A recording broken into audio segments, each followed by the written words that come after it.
Hello guys, welcome to a new video on Tower of God New World, and in this video I'm going to do the character review for Princess Anaak. I'm going to go over the usual points. I'm going to talk about how good this unit is, the skills, exclusive equipment, gear, ignition weapon, rapport, revolution, and the showcase. So for the first point, how good this unit is, I will say she's definitely a must-have unit because a lot of DPS units will benefit from her. She is going to buff the highest attack unit in your team like crazy. Is going to buff their survivability, is going to buff their damage, and is going to increase the amount of energy they regen so that they can spam more special moves. Overall, super solid support tankish unit.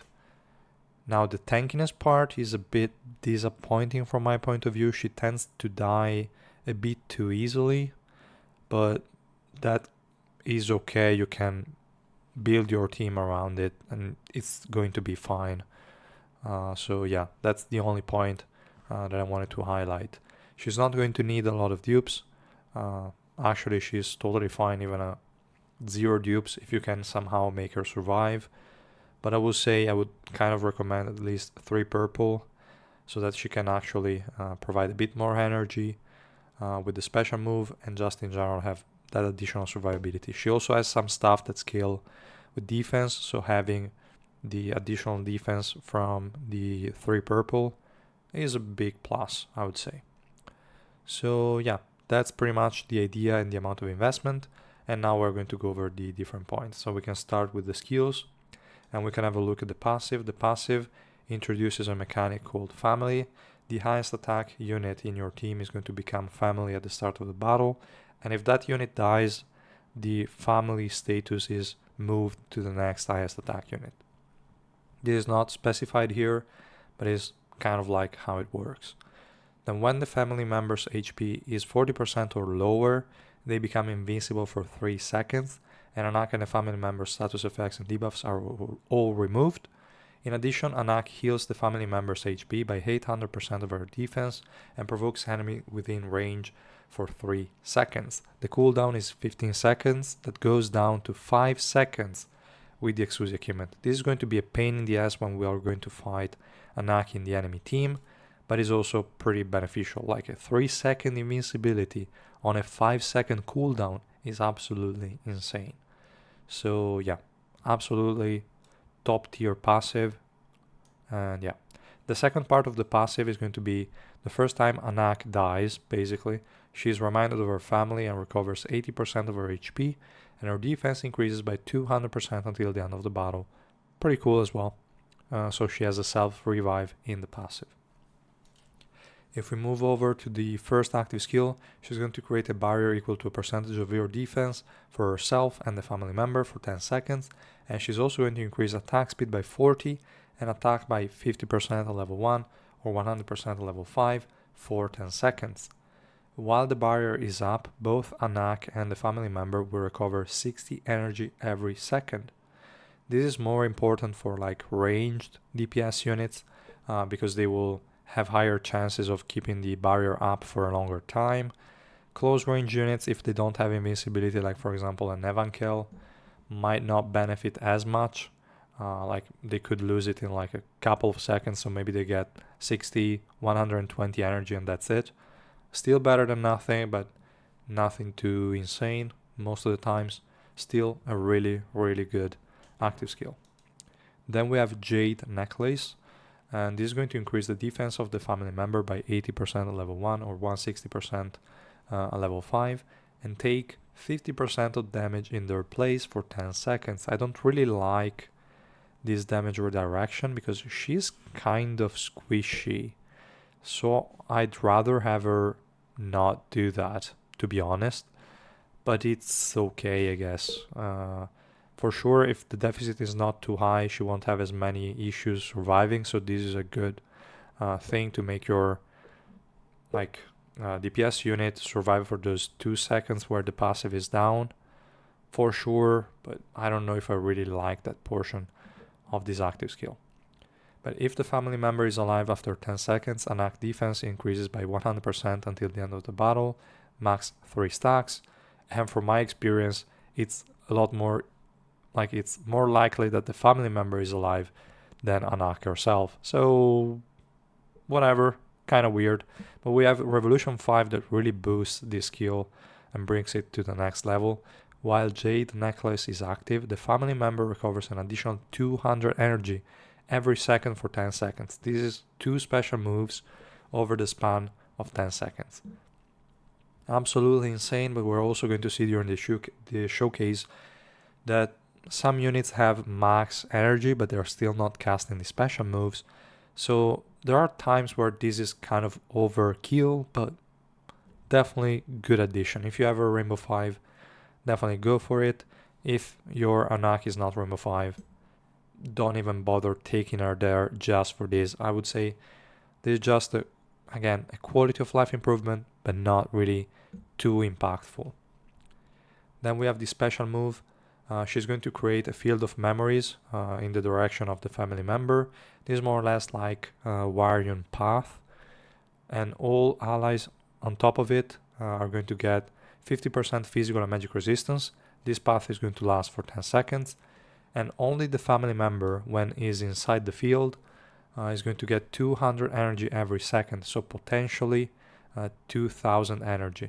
This is 100 at level 1 and 200 on level 5, as we can see here. Pretty good energy increase, and if the highest attack unit in your team is stationary and doesn't move around, this is a really good special move.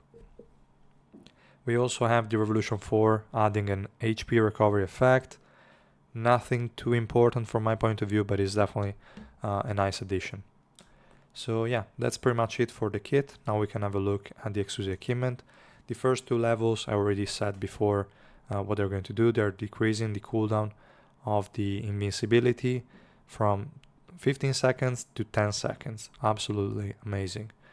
Then we have level 3, which is okay. The first enemy that is going to attack the family member is going to be feared for 3 seconds. The limit is only once, so again, it's only the first enemy that attacks them. And that's pretty much it. The level 4 is pretty disappointing. When someone in the family dies, Anaak deals damage near the family member and inflicts fear for 3 seconds. You don't really want the family member to die, so this is pretty much irrelevant. I don't really like it, but we will still get it sooner or later just for the additional stats. And in this case, the additional stat is magic resistance, which works well with the tank because they have more physical resistance than magic, which is pretty good. So yeah, that's it for the exclusive equipment. For the gear, I will say only slot 4 is what you need. You need the resistances. She's not going to deal damage, so you don't really need crit rate and crit damage.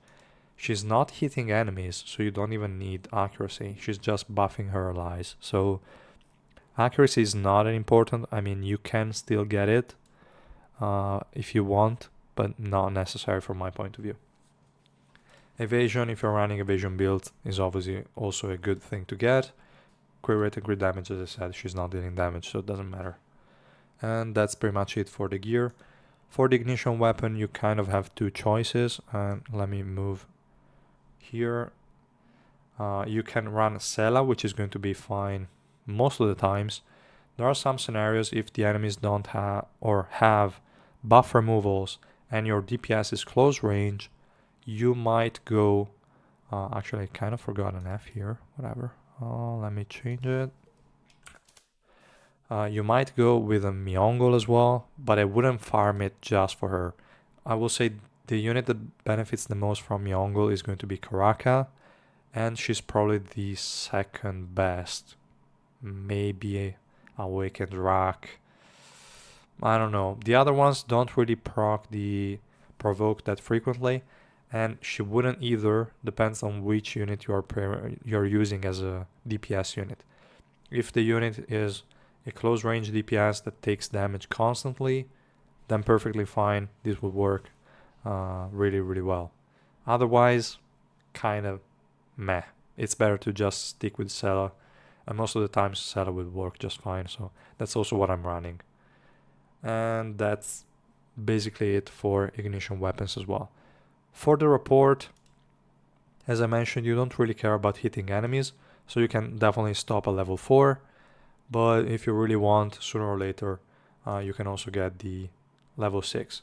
Not many units are going to use this. Obviously, Ren has the priority, but other than him, I think there are not really many units that use it. So you might as well use those on her. That's pretty much it. And for the revolution, let me just open it up. I will say the most important one is going to be effect resistance, so that she can dodge some debuffs and some crowd controls. Everything else kind of irrelevant in terms of subnodes. Maybe the cooldown reduction would be fine, to have the jade necklace up a bit more, but it's just 7.8%, something like that, 7.9%. So it's not really going to be that noticeable. I wouldn't even bother about it. Don't worry about it. So yeah, all the subnodes are not really needed other than the effect resistance. And in terms of main node, we already talked about it. This one is nice, not too important, but it's definitely a good addition. And then we have these 200 energy every second for 10 seconds, which is also going to be really, really good. So yeah, that's pretty much it for the revolution. I wouldn't really stress too much about not having this because she already has a lot of energy regen in the kit anyway.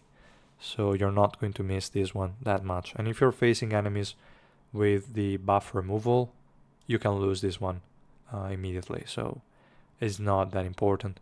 But you cannot lose the one provided by the special move because it's being reapplied constantly. So yeah, I would rather build a team with a static or stationary DPS unit than go for the Revolution 5, I would say. So yeah, that's pretty much the idea also for Revolution. Now all that's left is just the showcase. So let me just open a few fights. Let's go to floor 90. I wanted to kind of avoid fights where I'm using her with Garam because again, they have too much of a synergy together and I didn't want to showcase that since I already did for like the Quaetro review and stuff like that. And in here, let me see. Well, okay, here she was kind of supported by this stupid Anniversary Iwa and her Revolution 5, which is absolutely nuts. And we also have an array in the team. But we'll see how the fight goes. It's going to be a pretty easy win with Evankel as a main DPS and all these units supporting her. So yeah, let's have a look.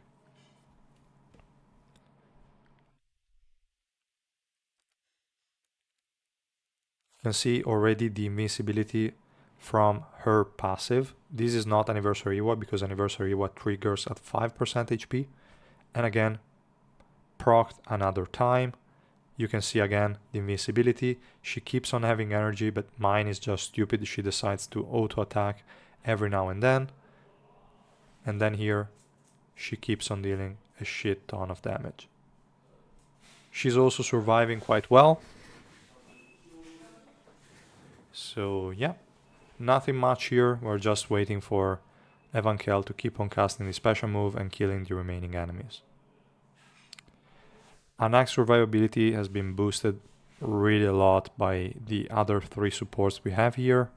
Without them, she might have died, to be honest, but it's okay.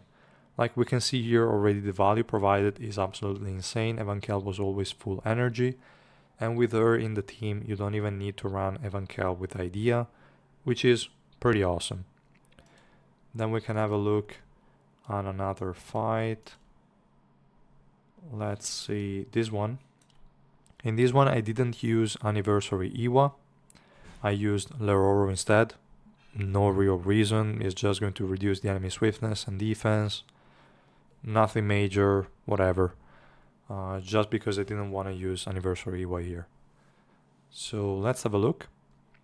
I could have put a better support for sure, but I didn't really want to put too many good units in here. Just to see more how Anaak was performing. We can see here, full of energy, really good. She has also the barrier, unfortunately this time was removed. Mine is just stupid. She doesn't really spam the special move that often. But she also has the support of Xiaxia that she also regenerates some energy, and of Nare as well. So kind of hard to tell how much of it was Anaak, but definitely Anaak helped her stay alive. My Evankel cannot survive without her. So yeah, that's basically the thing.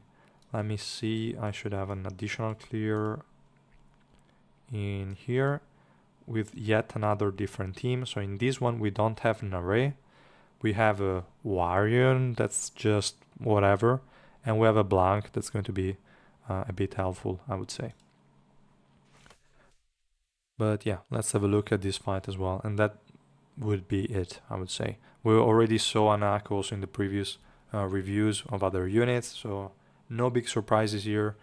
Here I just tried to showcase some other fights where she was more or less alone. You can see here she was taking a shit ton of damage, then the revive procced and she's full life, and then she died. That's a bit unfortunate, but that's what happens at times. And yeah, not much I can do. And here my Evankel died as well, but fortunately the only enemy left was the dead body of Child and Dorsey, so we won the fight. But yeah, Anaak, without the right units in the team, kind of struggles with survivability, but still did quite well anyway. And that's pretty much it, guys, for Anaak's review. Definitely awesome unit, just make sure to keep her alive some way or another. And that's it. I hope you enjoyed this video. If you did, please drop a like and subscribe to my channel, and I will see you guys in the next one. Bye!